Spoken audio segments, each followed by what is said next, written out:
In a designer kitchen, all cold marble and stainless steel, amongst the shards of a broken ceramic bowl and a spreading pool of organic milk, an 8-year-old girl held a smartphone with trembling hands. Her voice, barely a whisper, cut the sterile silence. "Daddy, my back hurts."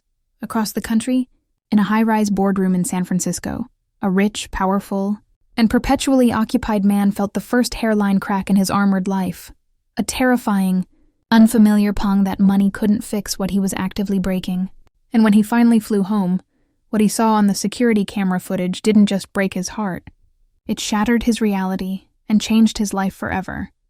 And before we continue, may I wish you moments of health and peace. Tell me, from what country and at what time are you reading this story? The autumn mornings in Boston used to be a burnished coppery gold. The sun would glint off the old brickwork of Beacon Hill, and the cafes would fill with the aroma of freshly roasted coffee beans and buttered toast. On the rooftop terrace of the new Lawson Tower in the Seaport District, a crowd of employees and investors applauded as Richard Lawson, the founder and CEO, raised a glass of champagne. He smiled, wearing that specific mixture of pride and profound exhaustion known only to men who have achieved everything they ever set out to. Photographers captured his confident profile, the flawless cut of his Italian suit, his gaze fixed on the city skyline he was helping to build. Yet, within that same gaze, there was a vacancy no one else could see. In the lounge, his wife, Eleanor, adjusted her impeccable beige sheath dress before posing. Her smile was a work of millimeter-precise perfection, as if every gesture were part of a public relations campaign. When a Forbes reporter asked if she was happy, she replied with practiced ease, "Of course. My husband is a marvelous man," Richard nodded, though he couldn't recall the last time they'd had dinner together without discussing his portfolio or her socialite appearances. That afternoon, the tower buzzed with live jazz, laughter, and congratulations. Richard moved through his partners, shaking hands, promising future projects, leveraging his success into more success. But as he raised his glass once more, something deep inside him resisted the celebration. From the 40th floor window, he briefly saw a small girl on the sidewalk far below, a little figure with a school backpack, holding up a drawing. For a split second, he thought he recognized the way she looked up, that shy gesture of hiding the paper under her arm.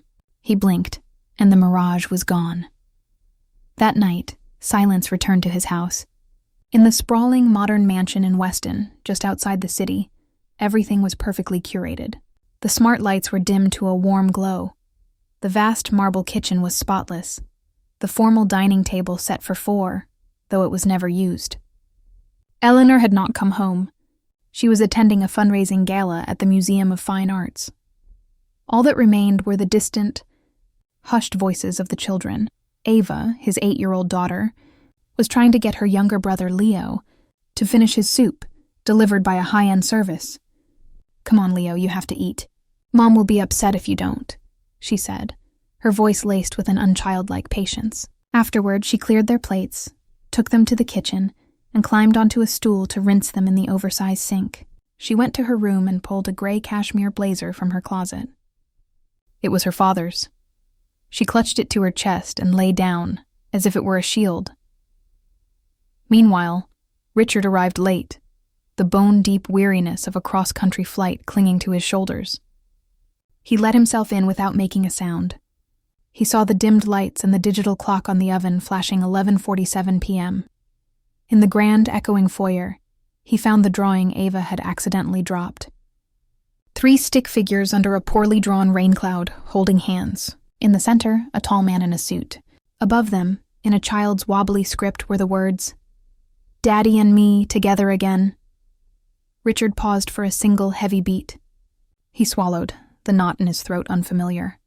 He continued walking to his home office. He powered on his laptop. Emails, contracts, quarterly projections, and market analyses flooded the screen.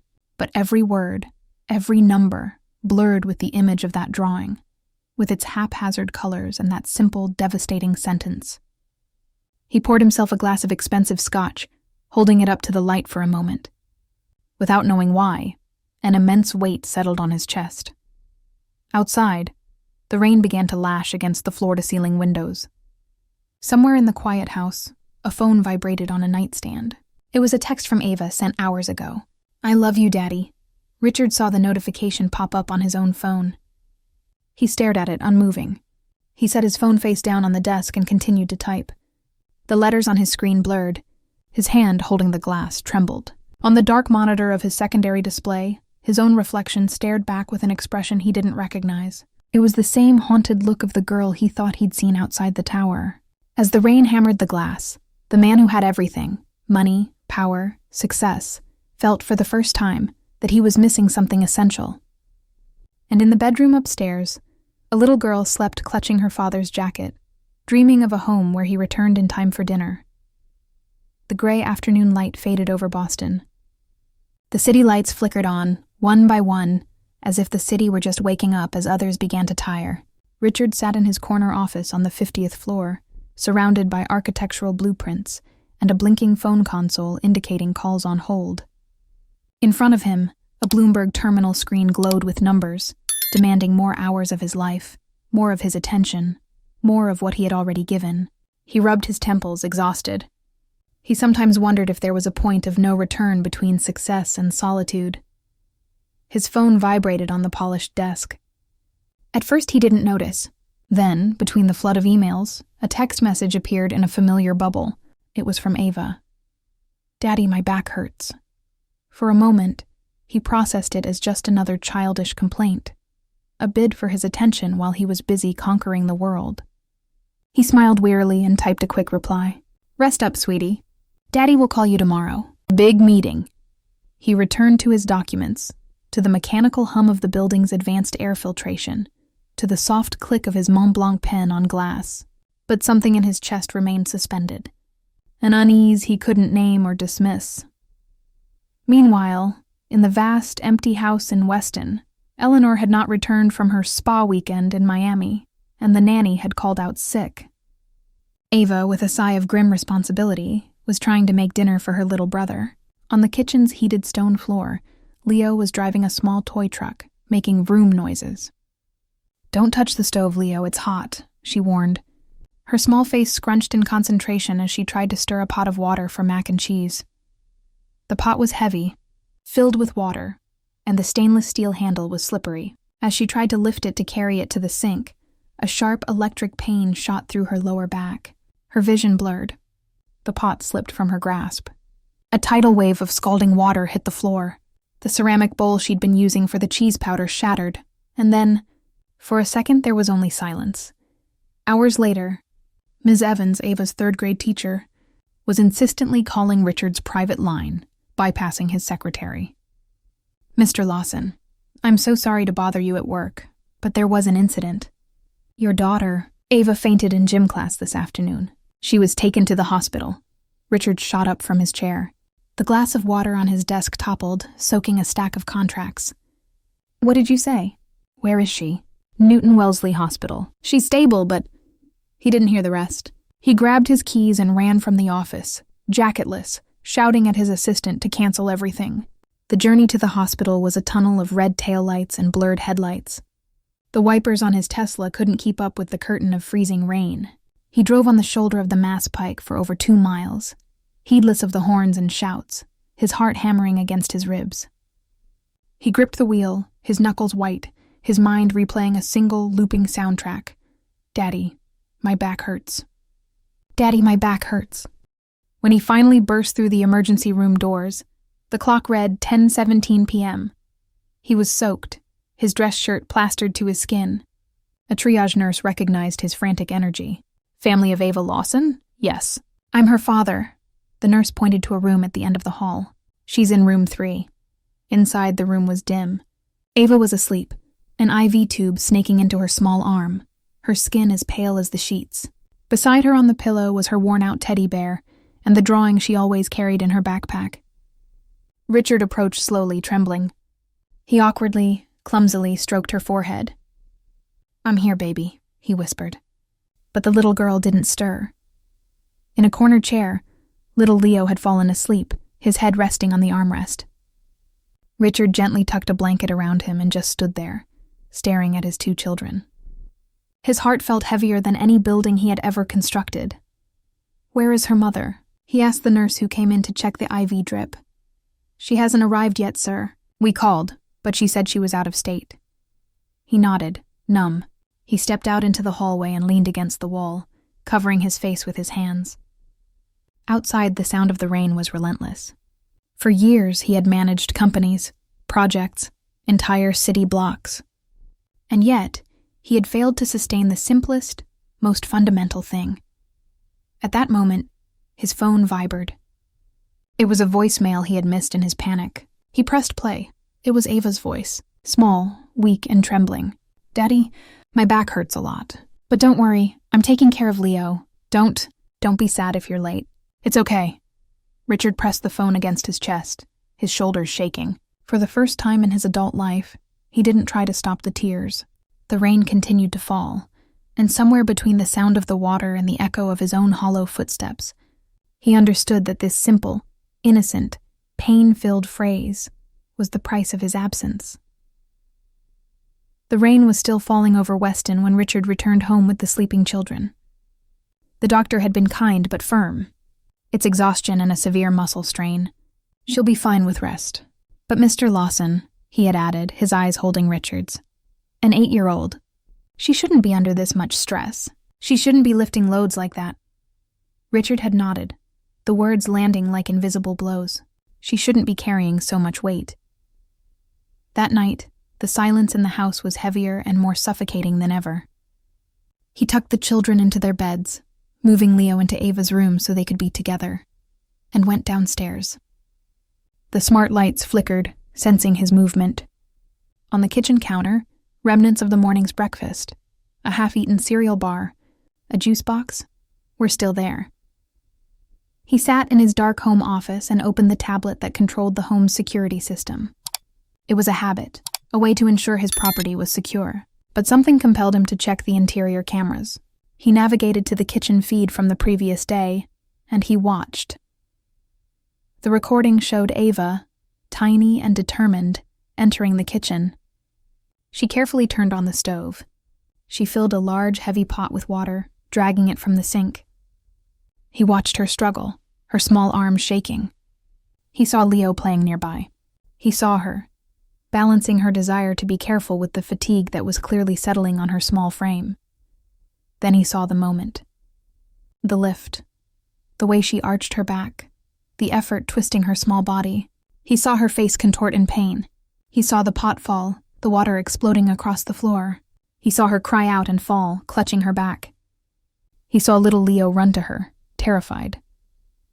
Richard held his breath, his hands gripping the edge of his desk. But the recording continued. He watched as Ava, her face pale and streaked with tears, crawled across the wet floor. She didn't go to the phone. She didn't rest. She crawled to the pantry, got paper towels, and began to clean up the mess. She scrubbed the floor, wincing with every movement, until it was spotless. She calmed her crying brother. She carried him to his room, all without anyone to help her. It was the first time Richard had seen his absence transformed into a physical, undeniable image. It wasn't just a mistake. It was a wound. He slowly walked upstairs, his throat tight. In Ava's room, a small nightlight illuminated the journal on her bedside table. He opened it with trembling hands. Among drawings of houses, clouds, and misshapen suns, he found a different page. The same 3 stick figures from the drawing in the hall. But this time, written in pencil, was a single sentence. "Let's go home, Daddy." He sat on the edge of her bed. The girl slept deeply, her face serene. Richard stroked her hair. For years, he had chased contracts, meetings, and applause. But this small hand, now resting near his, was a reminder of all he had lost. A door creaked open. It was Maria, the family's former housekeeper, whom he had called from the hospital, begging her to come back. Her face was tired, but her eyes were full of kindness. "Don't be hard on her, Mr. Richard," she said softly. She just wanted you to see her. She just wanted to be seen." Richard looked up, his eyes full of unshed tears. "I won't," he answered, his voice cracking. "She will never carry anything alone again." The clock read 2 a.m. The sound of the rain mingled with the ticking, as if time itself finally wanted to stop. Richard took his daughter's hand, feeling the fragile warmth it held. It was a small gesture, but inside him, something ignited. He didn't sleep that night. He walked through the house, remembering forgotten moments. Ava's first steps, her laugh in the parks during the summer, the mornings when she would run to greet him, arms open wide. When had he stopped being her hero? As the images flickered through his mind, so did the memories that hurt. His cold voice on the phone, his absences, the missed birthdays. He swore to himself that this would be the last time he saw his daughter suffer because of him. As dawn broke, the rain subsided. Richard opened the windows. The cold, damp air smelled of wet earth. He made coffee for the first time in years, letting the steam cloud his vision. On the counter, he placed a note, written slowly in his unsteady hand. "I'm staying. You will never be alone again. I promise." He went back to the room. Before leaving, he saw Ava stir in her sleep. She mumbled something, barely a sigh. But he heard it clearly. "Daddy," Richard stopped. He went back, kissed her forehead, and a single tear traced a path down his cheek, landing directly on the drawing in her journal. It was as if the entire weight of the past few years dissolved in that one instant. For the first time, he understood that home wasn't the tallest building he could construct. It was the place where someone was truly waiting for him. The morning sun finally broke through the windows of the Lawson house. The smell of burnt toast and coffee filled the kitchen. For the first time in years, the house had the sounds of life. Richard, sleeves rolled up, was wearing an apron that said, "World's Best Dad," an old forgotten gift from Ava. He was trying to make breakfast. "Is the milk like this?" he asked, looking at a glass overflowing with foam. Leo, from his high chair, giggled. "Too much. It looks like a cloud, Daddy." Ava watched him from the table, still pale, but her eyes bright with a new, fragile joy. "It's not so bad. Just don't put salt in the coffee again." Richard raised his eyebrows in mock dignity. It was a culinary experiment. The three of them laughed, and the echo of it hung in the kitchen, as if the house itself were breathing a sigh of relief. Maria, watching from the doorway, smiled. "It's good to be working here again," she murmured. Then quietly she added, "It is never too late to come home." "Mr. Richard." He turned to her, his expression filled with a silent gratitude. That afternoon, the three of them went for a walk in the Boston Public Garden. The air smelled of roasted chestnuts and damp leaves. Ava wore a bright yellow coat. Leo, a blue knit hat. Richard watched them from a short distance, trying to burn the image into his mind. His children, running among the pigeons, the autumn light falling on them. He had crossed this park 1,000 times on his way to meetings, never seeing a thing. Now, every cobblestone seemed like a miracle. When they returned home, Ava went to the living room window. "Daddy," she said, her voice small, "will you stay tomorrow too?" Richard knelt, looked her in the eyes, and replied calmly, "I will stay for every day you want me to stay." She smiled and hugged him, saying nothing more. That same night, his phone rang. It was Eleanor, calling from Madrid, her voice sharp and irritated. "Richard, how long do you plan on staying there? There are board meetings, commitments. The press is asking about you." Richard took a deep breath. "I'm not coming back, Eleanor. At least not for now. What are you saying?" "I'm saying I don't want an empty home filled with happy-looking photos anymore. I'd rather have a messy house that's actually alive." There was a long, cold silence on the other end. Then Eleanor's voice, devoid of emotion. "Do whatever you want, Richard." She hung up. The click of the call ending seemed to seal off an entire era. Richard stared out the window, where the reflection of the streetlights danced on the glass. For the first time, he felt no fear. He felt peace. The next day, a family lawyer visited him. "Mr. Lawson, regarding custody of the children, the legal situation is complex." Richard listened with serenity. "I don't care what it costs. I want them to stay with me, not out of pride, but because I've already lost too much time away from them." The lawyer observed him for a few seconds, then nodded slowly. "You've changed, sir." Richard smiled, a small, genuine smile. "No, I just remembered who I was." That night, while the children slept, he went to the garden and turned on the porch lights. The air smelled of damp earth. He sat on the old wooden bench and closed his eyes. He remembered the cold nights of his own childhood, when his father, a carpenter, would tell him stories by the fireplace. "If you ever have a house, Ricky," his father had told him, "make sure it has a voice. Make sure you can hear laughter, footsteps, songs. Only then will it be a home." He looked inside, where Ava was asleep, her arm draped over her brother. The house finally had a voice again. Winter arrived in Boston with a kind, gentle cold, the kind that invites you to stay indoors with a blanket and a mug of hot chocolate. In the kitchen, Ava was drawing quietly while Richard reviewed papers at the dining table. They were no longer contracts or balance sheets. They were drafts, ideas, new dreams. "What are you doing, Daddy?" the girl asked, looking at the notebook filled with sketches. "I'm trying to create something that helps others," he replied, not looking up. "Like your buildings." "No, something more important. Something that isn't measured in money." Ava approached, curious. In the center of the page, written in blue ink, were the words, "The Little Bax Foundation." "Why that name?" Richard smiled. "Because there are too many children carrying weights that don't belong to them. And I want to help them so their backs don't hurt, like yours did." The girl was silent for a moment. Then she took a colored pencil and began to sketch a small logo, 2 hands holding a butterfly. "It should look like this," she said.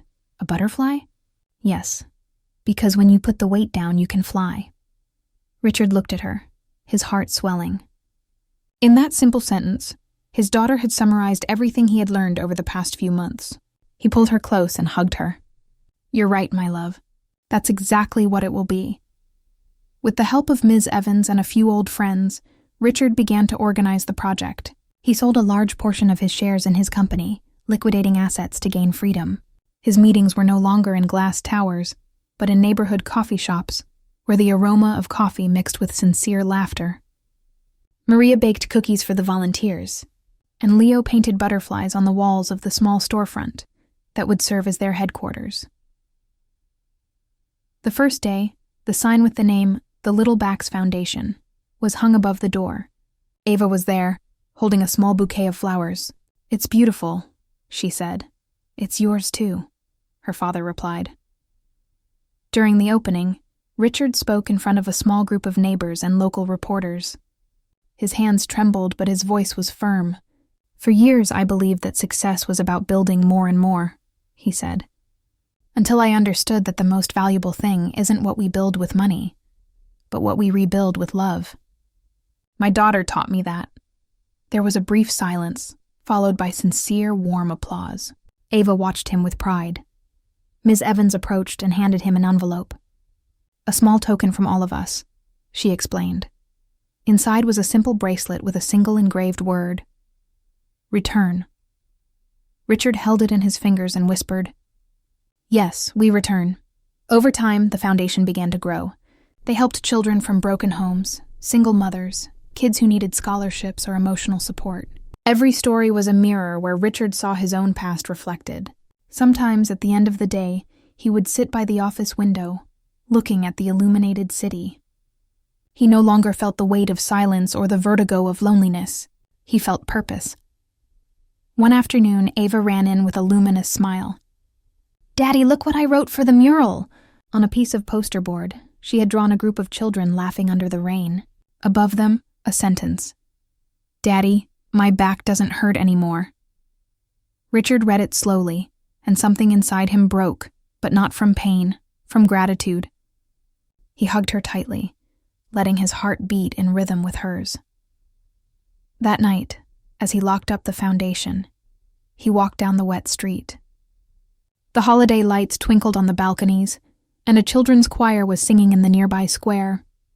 He looked up at the sky and thought about how much everything had changed since that first night of rain.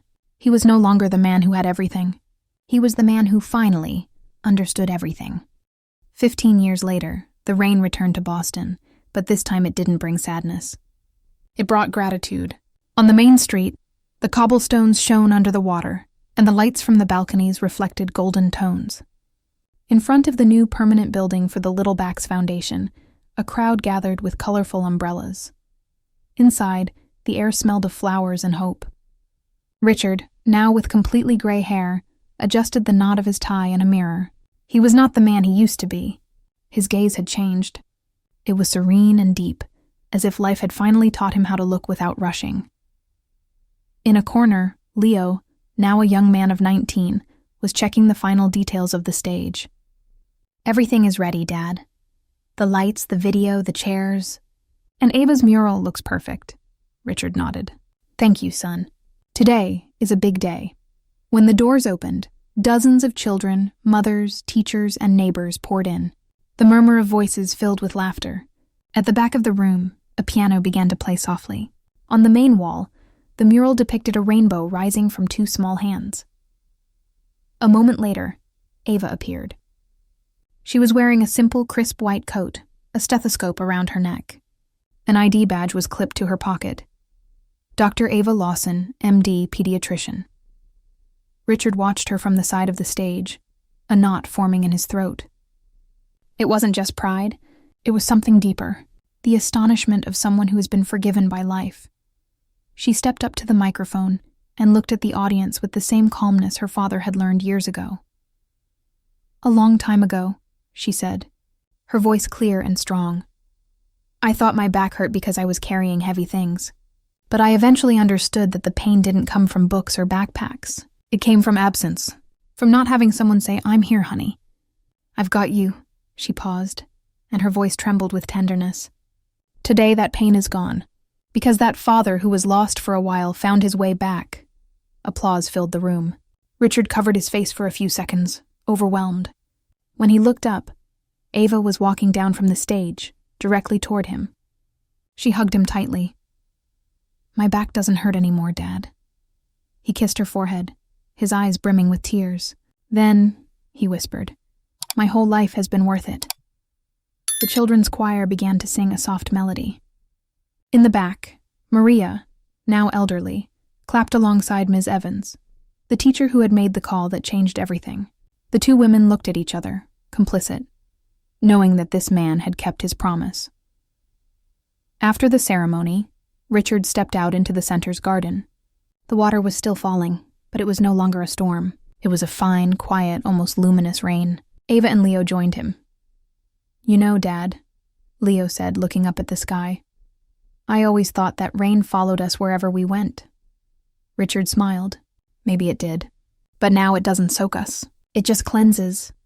The three of them walked in the rain, without umbrellas. The children from the foundation ran around them, laughing. Some shouted his name. Others thanked him. Richard watched them with a mixture of emotion and humility. Each face was a story saved, a promise fulfilled. As the sun began to break through the clouds, Ava stopped, looked up, and said, "Look, Dad, a rainbow." Richard raised his eyes and saw the reflection of the colors on the roof of the center. For an instant, everything seemed to stop. The sound of the rain, the light, the laughter. Inside, he heard a voice that was no longer guilt, but peace. He took his children's hands. "Thank you," he murmured, "for teaching me how to come back." "We always knew you would," Ava replied with a smile. They walked together to the door, and as they moved away, the invisible camera of the narrator panned up, showing the wet city, the living streets, the balconies full of flowers. The voice of the wind seemed to whisper through the rooftops, and so, a man who had lost everything finally came home. They say that rain, over the years, stops being cold, that it no longer falls to drench, but to clean what time has soiled. In Richard's life, every drop was a memory, a guilt, a forgiveness he needed to speak, and when the rainbow appeared over Boston, he understood that it wasn't the end of a story, but the beginning of another, more human, more real. Perhaps we all carry a little back at some point. That weight of our mistakes, our pride, of what we failed to say in time. But love, that simple, unconditional love, has the strange ability to repair what seemed forever broken. Richard learned that he didn't need to build more buildings. He needed to learn how to build a home. Because sometimes a house can be full of things, and still be empty of life. And so, between laughter, drawings, and promises, this man discovered the simplest truth, that family is not measured by blood, but by presence. That there is no greater fortune than a sincere "I love you" at the end of the day. Each of us can be that missing hug, that healing word, that light that guides someone back home, like a lamp left on in the window in the middle of the night. A gesture of kindness can illuminate the darkest paths of our existence. And now, dear listener, take a breath for a moment. Think of the people waiting for you, or those to whom you can still return. Because as long as there is someone who believes in you, it will never be too late to come back. If this story touched your heart, please write the number 1 in the comments. If you believe it can be improved or want to share your opinion, type 0. And if you have ever felt that you too are carrying a weight on your shoulders, remember, love, like the rain, always finds a way to fall where it is needed most.